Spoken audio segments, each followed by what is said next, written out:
You lift a brood frame in early fall and there it is, hanging from the comb like a rough peanut. A queen cell. Your hand reaches for the hive tool before you've even finished looking. Cut it out, stop a swarm, save the colony. That habit makes sense in May.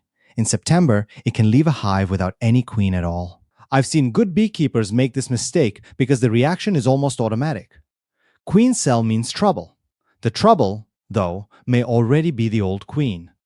The workers could be replacing her quietly because her laying has weakened, her pheromone signal has faded, she was injured during an inspection, or something about her performance no longer satisfies the colony. Beekeepers call this supersedure. The bees are not planning to abandon the hive. They are trying to repair it before winter. A colony raises queens for several reasons. It may be preparing to swarm. It may have suddenly lost its queen and started emergency cells around very young worker larvae. Or it may be carrying out a quiet replacement while the old queen is still present.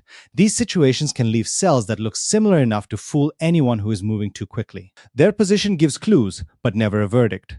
Swarm cells are often numerous and commonly appear along the lower edges of brood combs. Emergency cells may be scattered across the face because workers enlarge ordinary worker cells containing suitable young larvae. Supersedure cells are often fewer, perhaps 1 or 2 on the face of a brood frame.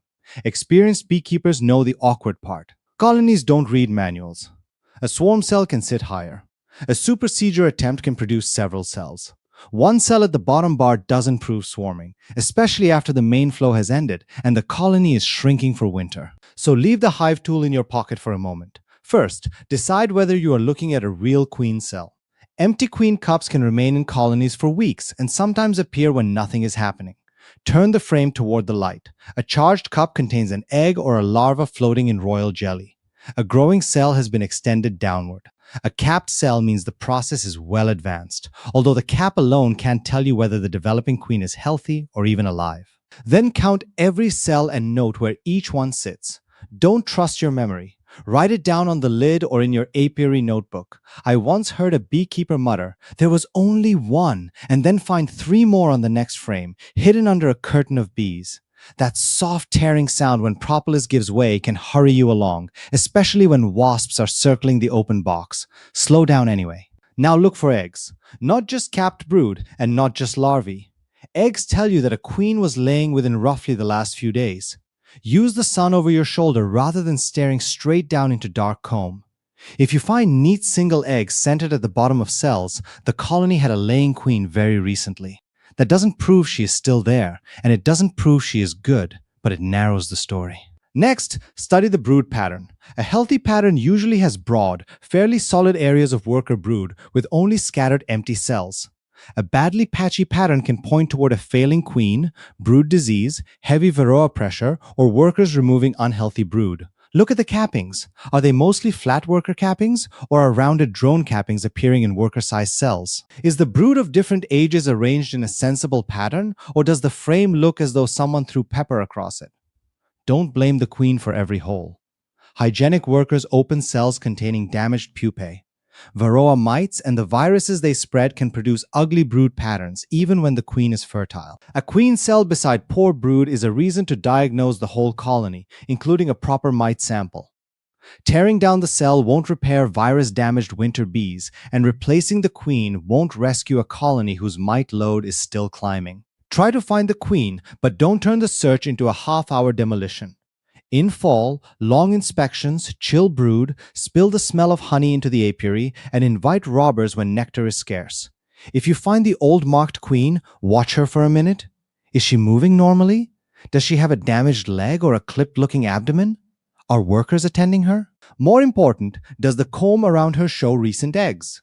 Seeing her does not make the queen cell unnecessary.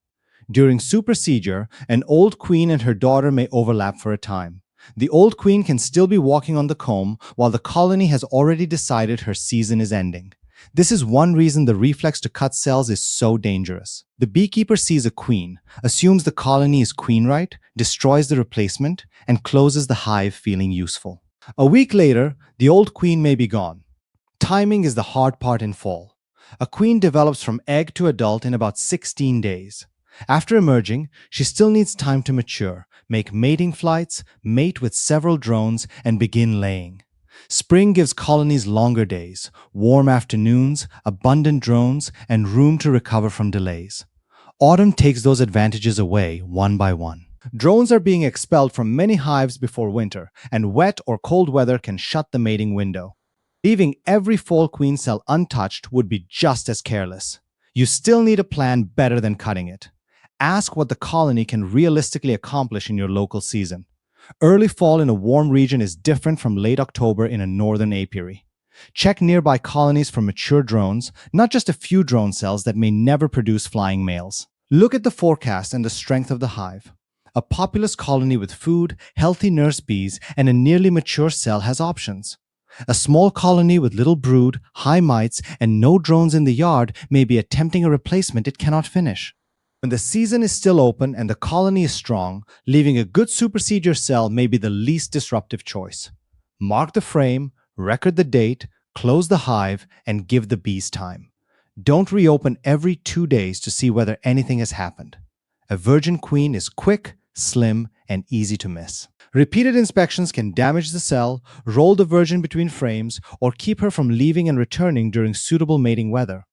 When you return, judge the calendar as well as the comb. A neatly open tip on the queen cell suggests emergence. A hole torn through the side often means the occupant was killed or the cell was dismantled.